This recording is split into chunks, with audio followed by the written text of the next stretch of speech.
Your spine straight. Close your eyes. Take a deep breath in and exhale. Take a deep breath in and exhale. Take a deep breath in. Hold it there. Oh.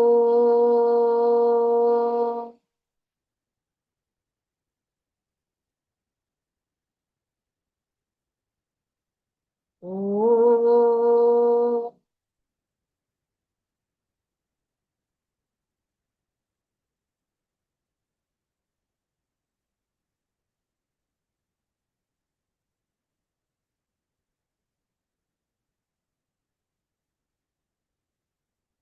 Om Shri Ganeshaya Namaha. Om Shri Saraswatyai Namaha. Om Shri Gurubhyo Namaha. Samasta Jana Kalyane Niratam Karunamayam Namami Chinmayam Devam Sadgurum Brahmavidvaram Sadgurum Brahmavidvaram Yo antah pravishya mama vachamimam prasuptam sanjeevayatyakhilashakti-dharasvadhamna अन्यांशहस्तचरणश्रवणत्वगादीन् प्राणान्नमो भगवते पुरुषाय तुभ्यम् प्राणान्नमो भगवते पुरुषाय तुभ्यम् सर्वमङ्गलमङ्गल्ये शिवे सर्वार्थसाधिके शरण्ये त्र्यम्बके गौरी नारायणि नमोऽस्तुते नारायणि नमोऽस्तुते सिंदूरारुणविग्रहान् त्रिनयनां माणिक्यमौलिस्फुरत् तारानायकशेखरां स्मितमुखीं मापीनवक्षोरुहाम् पाणिभ्यामलिपूर्णरक्तचषकं रक्तोत्पलं बिभ्रतीम् सौम्यां रत्नघटस्थरक्तचरणान् ध्यायेत् परामम्बिकाम् अरुणाङ्करुणातरङ्गिताक्षीं धृतपाशाङ्कुशपुष्पबाणचापाम् अणिमादिभिरावृतां मयूखैः अहमित्येव विभावये भवानीम् ध्यायेत् पद्मासनस्थां विकसितवदनां पद्मपत्रायताक्षीम् हेमाभां पीतवस्त्राङ्करकलितलसद्धैमपद्मां वराङ्गीम् सर्वालङ्कारयुक्तां सततमभयदां भक्तनम्रां भवानीं श्रीविद्यां शान्तमूर्तिं सकलसुरनुतां सर्वसम्पत्प्रदात्रीम् सकुङ्कुमविलेपनामलिकचुम्बिकस्तूरिकां समन्दहसितेक्षणां सशरचापपाशाङ्कुशाम् अशेषजनमोहिनीमरुणमाल्यभूषाम्बराम् जपाकुसुमभासुरान् जपविधौ स्मरेदम्बिका ॐ ऐं ह्रीं श्रीं ॐ श्रीमात्रे नमः Pranams to the Lord. Pranams to all the Mahatmas in tonight's Lalita Sahasranam session. It's our day 3, the quote I have to do from 41 to 60 verses. Okay. Let's, without wasting any time, let's begin. Lataji, I'd like to.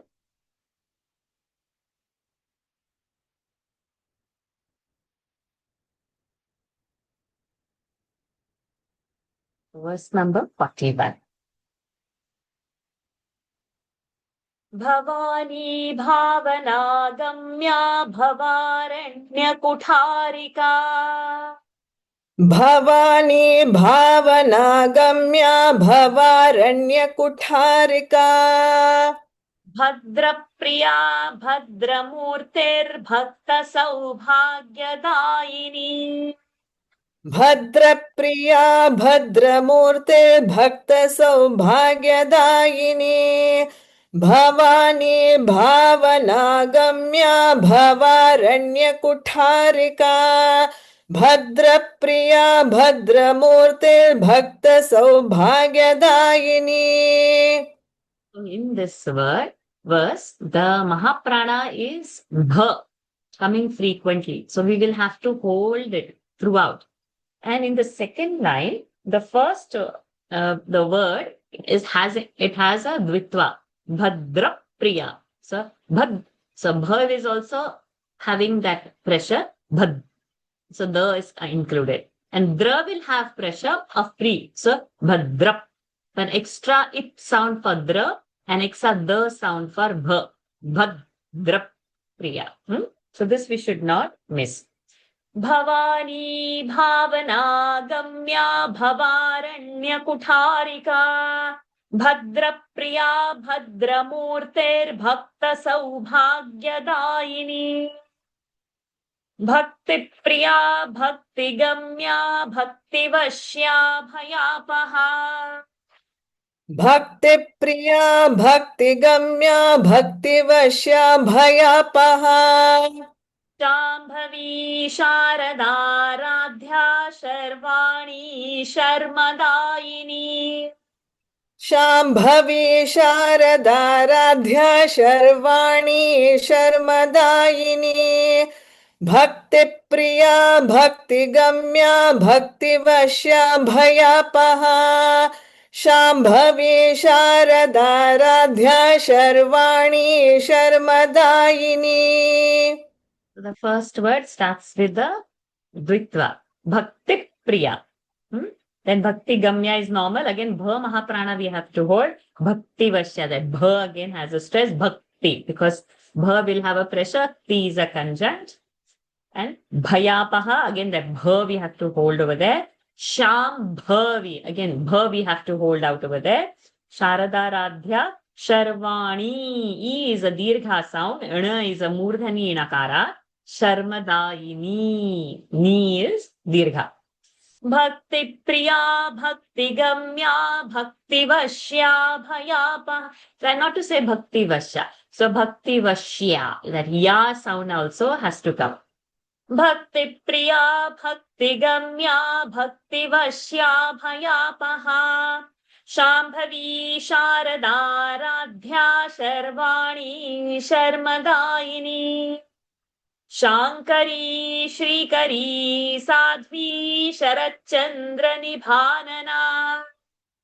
Shankari Shrikari Sadhvi Sharachandra Nibhanana. Sharash, you said double check. Sharachandra. Shankari Shrikari Sadhvi Sharachandra Nibhanana.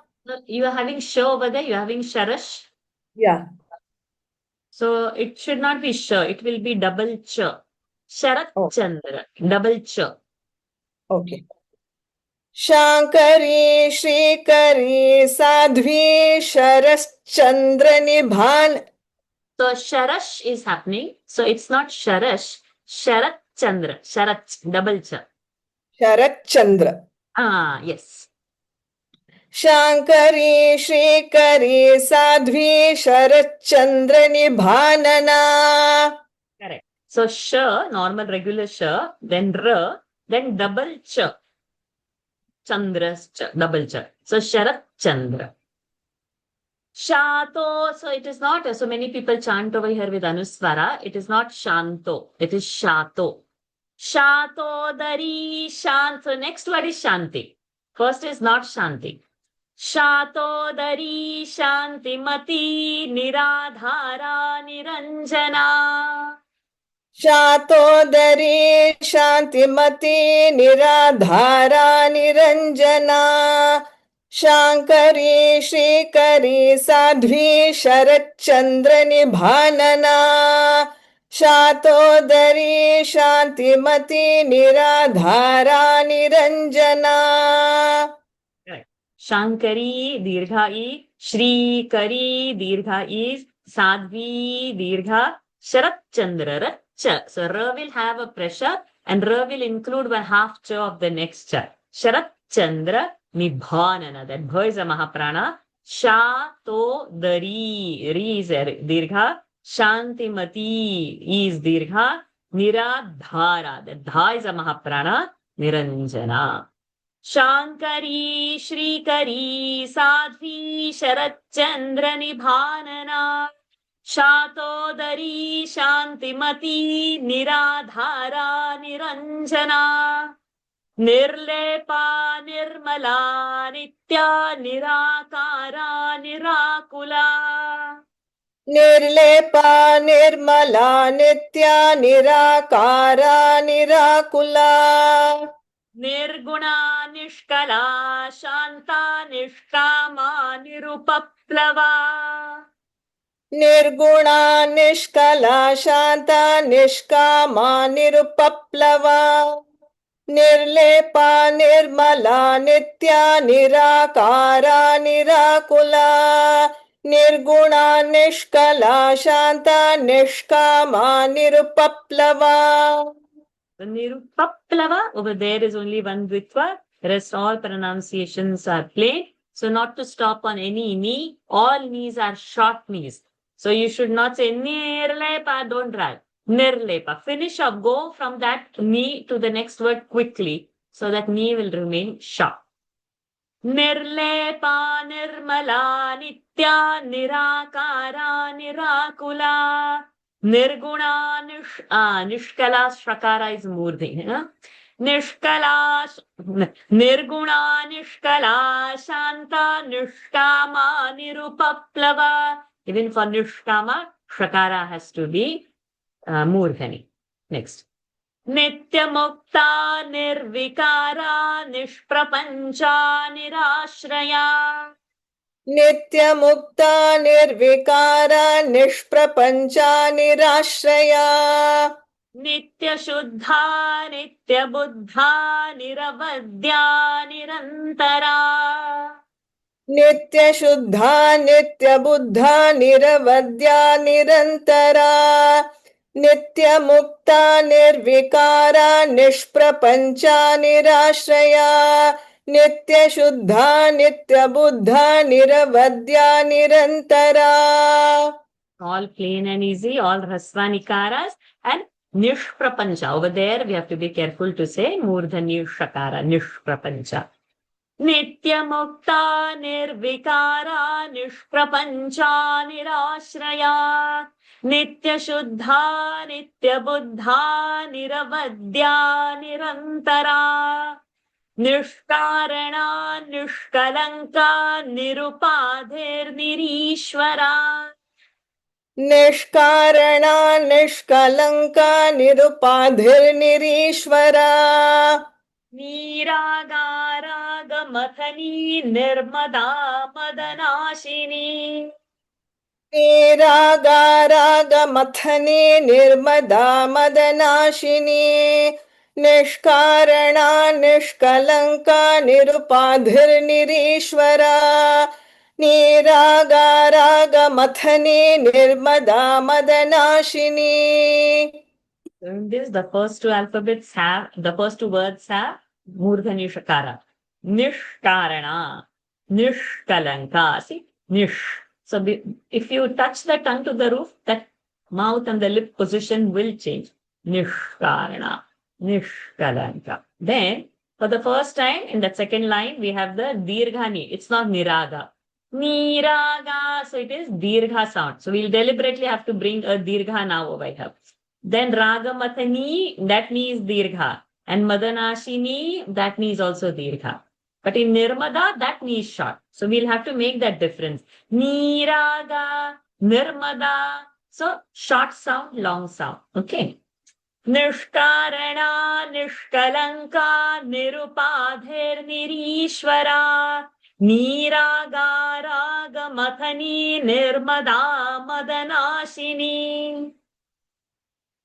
Nischinta, Nirahankara, Nirmoha, Mohanashini. निश्चिंता निरहंकारा निर्मोहा मोहनाशिनी निर्ममा Mamata हंत्री निष्पापा पापनाशिनी निर्ममा Mamata हंत्री निष्पापा पापनाशिनी निश्चिंता निरहंकारा निर्मोहा मोहनाशिनी निर्ममा Mamata हंत्री निष्पापा पापनाशिनी. So, Nischinta Nirahankara, all that full line is easy. Nirmama Mavata Hantri, only the three we have to pause longer to make it Dirgha, and Nishpapa's Shakara is Murdhani. When we say Nishchinta, that sh is not Murdhani. See, Nishchinta. But Nishpapa. See how placing of the mouth changes. Nishchinta. Nishpapa. So both shs, half, even if it is a half sh, the position of the tongue and the change in the mouth, we'll have to be aware. निश्चिन्ता निरहङ्कारा निर्मोहा मोहनाशिनी निर्ममा ममताहन्त्री निष्पापा पापनाशिनी निष्क्रोधा क्रोधशमनी निर्लोभा लोभनाशिनी निष्क्रोधा क्रोधशमनी निर्लोभा लोभनाशिनी निस्संशया संशयघ्नी निर्भवा भवनाशिनी निस्संशया संशयघ्नी निर्भवा भवनाशिनी निष्क्रोधा क्रोधशमनी निर्लोभा लोभनाशिनी निस्संशया संशयघ्नी निर्भवा भवनाशिनी. So निष्क्रोधा sh murdhani dha mahaprana, krodha shamani, that dha is a mahaprana, nirlobha, over there is a mahaprana, lobhanashini, that lo, a bha, that bha is a mahaprana, nissamshaya. So now this visarga rule. Then after the visarga, sakara is coming, visarga will become sa. So nissamshaya. After visarga, if sh comes, visarga will become sh. Sh comes, it will become sh. So now over here it is sa, nissamshaya. Okay. Then samshayagni. That getting the gha mahaprana sound is in. It's not samshayagni. It's so gha. Samshayagni. Gha sound, something to gna means to remove. Gna. That's a samshayagni. Then nirbhava, that bha is a mahaprana. And bhavanashini, that bha is also a mahaprana. Nishkrodha krodha shamani nirlobha lobhanashini nissamshaya samshayagni nirbhava bhavanashini. 49. Nirvikalpa nirabadha nirbheda bhedanashini निर्विकल्पा निराबाधा निर्भेदा भेदनाशिनी निर्नाशा मृत्युमथनी निष्क्रिया निष्परिग्रहा निर्नाशा मृत्युमथनी निष्क्रिया निष्परिग्रहा निर्विकल्पा निराबाधा निर्भेदा भेदनाशिनी निर्नाशा मृत्युमथनी निष्क्रिया निष्परिग्रहा. So pretty straightforward. Nirbadha, that dha is mahaprana. Nirbheda, that bhe is mahaprana. So badha and bheda both are different. Da and dha, no mahaprana. Bhedanashini, that bha is mahaprana. Mrityu that tha is a mahaprana there. Nishkriya, that half sh is a murdhani shakara. Nishparigraha, that half sh is murdhani. Dri is a short sound. Gra is a kanjan. So parigraha, rigraha will have a dvitva sound. Nirvikalpa nirabadha nirbheda bhedanashini nirnasha mrityumathani nishkriya nishparigraha. 50th. Nistula nila chikura nirapaya niratyaya निस्तुला नीलचिकुरा निरपाया निरत्यया दुर्लभा दुर्गमा Durga दुःखहन्त्री सुखप्रदा दुर्लभा दुर्गमा Durga दुःखहन्त्री सुखप्रदा निस्तुला नीलचिकुरा निरपाया निरत्यया दुर्लभा दुर्गमा Durga दुःखहन्त्री सुखप्रदा. So, Nistula. Ni short, Tu is also short. So many people have heard doing that tu dirgha over there. Nistula, stula. Then Neela Chikura. Ni is long. Chikura, chi and ku are short. So Neela Chikura. So ni you have to hold longer. Nirapaya, that ni is short. Niratyaya, that ra is a dvitva. Niratyaya, when half the you have to hold it in ra. Durlabha, that bha is a mahaprana. Durgama, Durga, Dukha. See, after Visarga, when ka varaga comes, we have to lift that. It's not Dukha. It's Dukha. You say the Visarga, but you leave it, you drop it. Dukha. So there is a stress on that du. Dukha hantri is a dirgha. Sukha prada. Pra is a kanjan. Kha is a hasva sound. Sukha prada. So there is a dvitva sound. Nistula Neela Chikura Nirapaya Niratyaya Durlabha Durgama Durga Dukkhahantri Sukhaprada. Next. Dushtadura Durachara Shamani Dosha Varjita. दुष्टदूरा दुराचार शमनी दोषवर्जिता सर्वज्ञा सान्द्र करुणा समानाधिक वर्जिता. सर्वज्ञा सान्द्र करुणा समानाधिक वर्जिता दुष्टदूरा दुराचार शमनी दोषवर्जिता सर्वज्ञा सान्द्र करुणा समानाधिक वर्जिता. So, du in dushta is short, but dura, du is long. So, you have to finish that fast, come and pause on du. Dushta dura. So, dura, both will have time. Then, du is short again. Ra and cha spend time. Dura, chara. Okay. So, dushta dura, dura, durachara, dura. So, do we are saying that. Durachara, then only the tune will fit.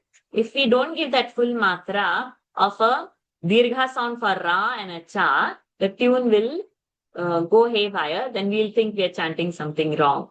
Okay. So, dushta dura, durachara, shamani. Then we come and pause on ni. Huh? Dosha. Shakara is a murdhani shakara. And then sarvajna. Va is having a dvitva sound because jna is a conjunct. Ja and jna. So jna, sarvajna. Dvitva sound. Sandra karuna, that ana is a murdhani. Samana dhika, that dha is a mahaprana. Varchita. So mark this word to get the durachara correct and sarvajna's dvitva. Dushta dura durachara shamani dosha varjita sarvajna sandra karuna samanadhika varjita. 52. Sarva shaktimayi sarva mangala sadgati prada. सर्वशक्तिमयी सर्वमङ्गला सद्गतिप्रदा सर्वेश्वरी सर्वमयी सर्वमन्त्रस्वरूपिणी सर्वेश्वरी सर्वमयी सर्वमन्त्रस्वरूपिणी सर्वशक्तिमयी सर्वमङ्गला सद्गतिप्रदा Sarveshwari सर्वमयी सर्वमन्त्रस्वरूपिणी. So Sarva Shaktimayi, that E we are dragging because it's a dirgha sound. Sadgati prada. Tipra. T will have a pressure because pra is a conjunct. T is a short sound, vitva sound. Sadgati prada and not merely Sadgati prada. So it's not Sadgati prada. Sadgati prada would be the correct. Sarveshwari's Re is long, Sarvamayi's E is long, and Sarvam Mantra Swarupini, that E is also long. Mantra Swarupini. The Tra will also have a pressure because Swa is a conjunct. Sarva Shaktimayi, Sarva Mangala Sadgati Prada, Sarveshwari, Sarvamayi, Sarvamantra Swarupini. Swarupini's Ru is also long. Huh? We have to pause over there. 53. Sarvayantratmika, Sarvatantra Rupa, Manonmani. सर्वयन्त्रात्मिका सर्वतन्त्ररूपा मनोन्मनी Maheshwari, Mahadevi, Mahalakshmirmrudapriya. माहेश्वरी महादेवी महालक्ष्मीर्मृडप्रिया सर्वयन्त्रात्मिका सर्वतन्त्ररूपा मनोन्मनी माहेश्वरी महादेवी महालक्ष्मीर्मृडप्रिया. So, Sarvayantratmika as normal, Sarvatantra Rupa, no? Manonmani, that means you have to hold. Then Maheshwari, E you have to hold. Mahadevi's V you have to hold. Mahalakshmir, Ni you have to hold longer. Then Mrudapriya, that Dapriya will happen. Dvitva, Dapriya, Mruda. So, one extra if for D and a pressure on that D. Dvitva. Sarvayantratmika, Sarvatantra Rupa, Manonmani. Maheshwari, Mahadevi, Mahalakshmir, Mrudapriya. Next. Maharupa, Mahapujya, Mahapatakanashini. महारूपा महापूज्या महापातकनाशिनी Mahamaya, Mahasattva, Mahashaktirmaharatihi. Mahamaya महासत्त्वा महाशक्तिर्महारतिः महारूपा महापूज्या महापातकनाशिनी Mahamaya महासत्त्वा महाशक्तिर्महारतिः. All straight. There is no different sounds anywhere. Only at the end, Maharatihi, you have to cut the sound. Not fit to the tune and say Maharatihi. No, because it's a T is a short sound. So Visarga will also be short. Maharatihi. So you have to actually cut your chanting flow over there. Maharupa, Mahapujya, Mahapatakanashini. Pujya. That year ending has to happen. Mahamaya, Mahasattva, Mahashaktir, Maharatihi. 55. Mahabhoga, Mahaishwarya, Mahavirya, Mahabala. महाभोगा महेश्वर्या महावीर्या महाबला Mahabuddhir, Mahasiddhir, Mahayogeswareswari. महाबुद्धिर् महासिद्धिर् महायोगेश्वरेश्वरी महाभोगा महेश्वर्या महावीर्या महाबला महाबुद्धिर् महासिद्धिर् महायोगेश्वरेश्वरी. All straight words, but only thing I'll highlight the word buddhi, siddhi. So it's a dvitva. Bud. So the half the is a alpa prana, and then dhi is a mahaprana ending. Bud, bud, that the, and then dhi, buddhi, siddhi. So half the has to come with C. And there is a pressure on the C. It's a dvitva sound. Bud. So bu will have a pressure, and that half the is said with that. C will have a pressure, half the will be said with that, and that the is alpa prana. And when you are ending, it is a mahaprana the. So you can't say buddhi, siddhi, buddhi, siddhi. Got it? The mahaprana sound has to come out with the power, and you have to maintain the alpa prana. So when you say buddhi, buddhi, got the difference. So it's not double the. Half the and a the is there. Mahabhoga, Mahaishwarya. So not Maheshwarya. Ai ki matra is there. So you can't say Maheshwarya. Mahai. Hai sound has to happen over there. Mahabhoga, Mahaishwarya, Mahavirya, Mahabala, Mahabuddhir, Mahasiddhir, Mahayogeshwareshwari. So Buddhi, remember Siddhi, Dha Mahaprana in the end, remember. 56.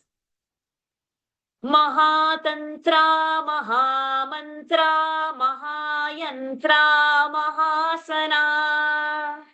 महातंत्र महामंत्र महायंत्र महासना महायागक्रमाराध्या महाभैरवपूजिता महायागक्रमाराध्या महाभैरव पूजिता महातंत्र महामंत्र महायंत्र महासना महायागक्रमाराध्या महाभैरव पूजिता. A pretty simple line, the first line. And then Mahayagramaradhya, there is a Ga Dvitva happening. Gakrama. So extra one Ka sound. Mahayagrama. One Ka we say extra, that is a Dvitva. And Kramaradhya, that Dha is a Mahaprana. Mahabhairava, that Bha is a Mahaprana.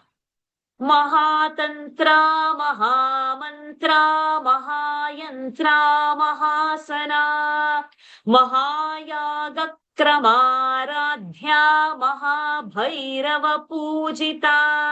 So Mahayagakrama, remember that. Mahakramaradhya, that Dhya also remember. Maheshwara Mahakalpa Mahatandava Sakshini. Maheshwar महाकल्प महातांडव साक्षिणी महाकामेश Mahishi Mahatripur Sundari महाकामेश Mahishi Mahatripur Sundari Maheshwar महाकल्प महातांडव साक्षिणी महाकामेश Mahishi Mahatripur Sundari. The first line is pretty easy. In the second line, Mahakamesha Mahishi Dirgha also and Shakara should be Murdhani also. Maheshwara Mahakalpa Mahatandava Sakshini Mahakamesha Mahishi Mahatripura Sundari. 58. See, this is little tricky. Chatush, after Visarga, there is a Shakara coming. So that Shakara, the Visarga will become this Shakara now. So earlier we saw Sa, yesterday we saw Sha, now today we are seeing Shakara. So Chatush. So Chatush, Visarga has become that Sha, and then Shashtyus Sha you have to say separately. So one is Chatush, and then another is Shashtyu. So this sh to maintain 2 times is a little effort on the tongue and the mouth. So you will have to bring the awareness. Chatush Shashtyupa. So you have to expel, like how you are whistling, Chatush. So whistle. Then again you have to breathe to whistle it out. Chatush Shashtyupa. So with the mouth open, you have to breathe. So this breathing doesn't come through the nose when the 2 shakaras are following. Chatush Shashtyupa. Chatushash. So in that gap you are breathing because you have to expel one like a whistle out for another second sh. So you have to be careful. You have to practice this. Chatushashtyupacharadhya. And it's not charadhya. Charadhya. So that Mahaprana also has to be maintained now. And then again it comes. Chatushashti. So now what happens? In the previous Shashtyu. Now this is Shashti. So we have Visarga Shakara, full Shakara, half Shakara, all Sha, Sha, Sha. So our whistling thing, that mouth breathing will come. For a quick short sips of air will go in now. Chatush Shashti. Chatush Shashti. So small sip of air will go through the mouth. Okay. चतुष्षष्ट्युपचाराढ्या चतुष्षष्टिकलामयी चतुष्षष्ट्युपचाराढ्या चतुष्षष्टिकलामयी महाचतुष्षष्टिकोटियोगिनी गणसेविता महाचतुष्षष्टिकोटियोगिनी गणसेविता चतुष्षष्ट्युपचाराढ्या चतुष्षष्टिकलामयी महाचतुष्षष्टिकोटियोगिनी गणसेविता. So again in second line we have that Chatushashti. Huh? Koti is T. We cannot say Koti, no, Koti. You have to cut the sound to keep that T short. There is effort over there. Then Yogini, knee is long, Gana. That Gana should come correct, Murdhani. चतुष्षष्ट्युपचाराढ्या चतुष्षष्टिकलामयी महाचतुष्षष्टिकोटियोगिनी गणसेविता. So to keep the T short of koti, hold the ko longer. Mahachatushashtiko, like that, ko hold longer, then the tune will get adjusted, the beat will get adjusted for the short T. Second last. Manu Vidya Chandra Mandala Madhyaga. मनुविद्या चन्द्रमण्डलमध्यगा चारुरूपा चारुहासा चारुचन्द्रकलाधरा चारुरूपा चारुहासा चारुचन्द्रकलाधरा मनुविद्या चन्द्रमण्डलमध्यगा चारुरूपा चारुहासा चारुचन्द्रकलाधरा.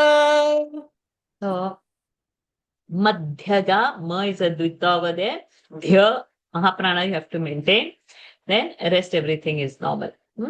Manu Vidya Chandra Vidya, of course, V is a Dvitva. Vidya. See, we say Vidya, but we are doing a Dvitva. Vid, that one, the will go with it.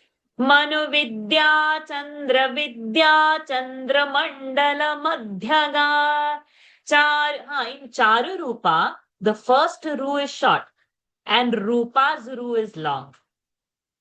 Charu Rupa. So Ru. Long and short sound of Ru are there. And see if you are using the Devanagari, how differently it is written also. Charu Rupa, Charu Hasa, Charu Chandra Kaladhara. Last one for the day.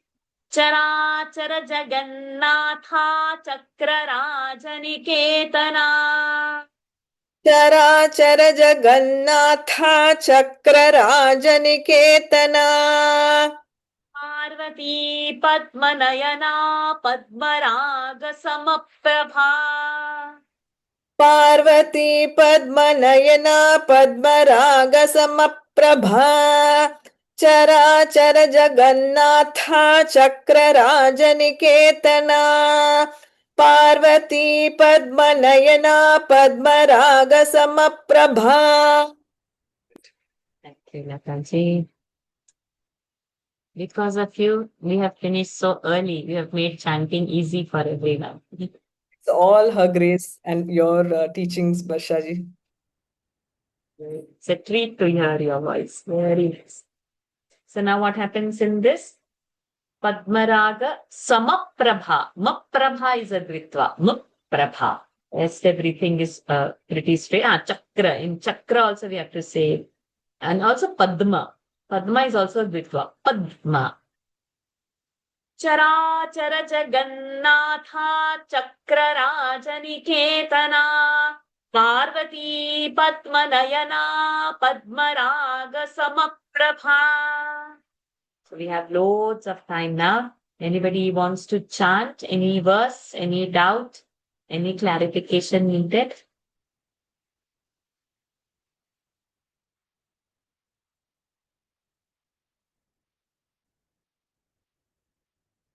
No questions? Nobody wants to chant any verse in Shwaya? Varshaji, I want to chant 43. I think Okay, go ahead. Let's do it. Shankari श्रीकरी साध्वी Sharachchandra निभानना शातोदरी शांतिमती निराधारा Niranjana. Perfect. Yes. And where is that Durachara? That verse also you can chant. Which verse? Durachara. Durachara. I remember the word, but I'll search it. Number 51. Okay. दुष्ट दूरा दुराचार शमनी दोष वर्जिता सर्वज्ञा सांद्र करुणा समानाधिक वर्जिता. Perfect. Yes. Perfect. Anybody else wants to ask any questions or chant any verse and show? No? Good. Then we shall end for today. Varshaji, Ji, that 56 Hmm. Mahayaga Kramaradhyanu. Radhya. Yeah. Vakrama. No, Yes. after Mahayaga, there is a K sound, right? Mahayaga Krama. Yeah. So G will have a pressure, and you will in that pressure you will include one K over there. Mahaya Vakrama. Vakrama. Can you chant the verse and show? You can chant the full. Mantra Mahamantra Mahayantra Mahasana Mahayaga Kramaradhya Mahabhairava Pujita. Correct. Yes, correct. Okay. So then tomorrow we continue further till 84th day till 8. And then not to worry, even if you're forgetting, because we have another session after this every Friday on WhatsApp where the audios will be posted, mine, and then you will also get to post your audios, and you should get your audios corrected. It's a very important process. Don't miss that part. And if you have missed even the YouTube sessions and all, doesn't matter, but WhatsApp sessions not to miss, because it will take about 6 months for us to complete the whole study of this with audio corrections. So now we are just utilizing Navratri and it's finishing fast. You might think that we are on a super fast track, nothing is remembered. Don't worry, you are just listening now, utilizing this auspicious time. But actual study will come only over the WhatsApp audios. Let's end for today.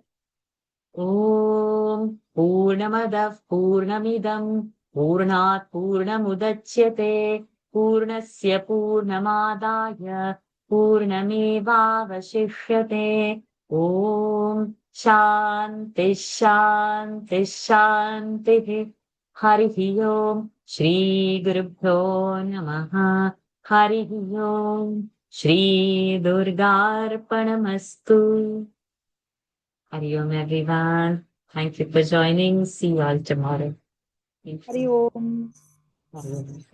Hari Om. Thank you, Varshaji. Hari Om. Thank you, Varsha. Thank you. Thank you. Thank you. Thank you. Thank you. Jai.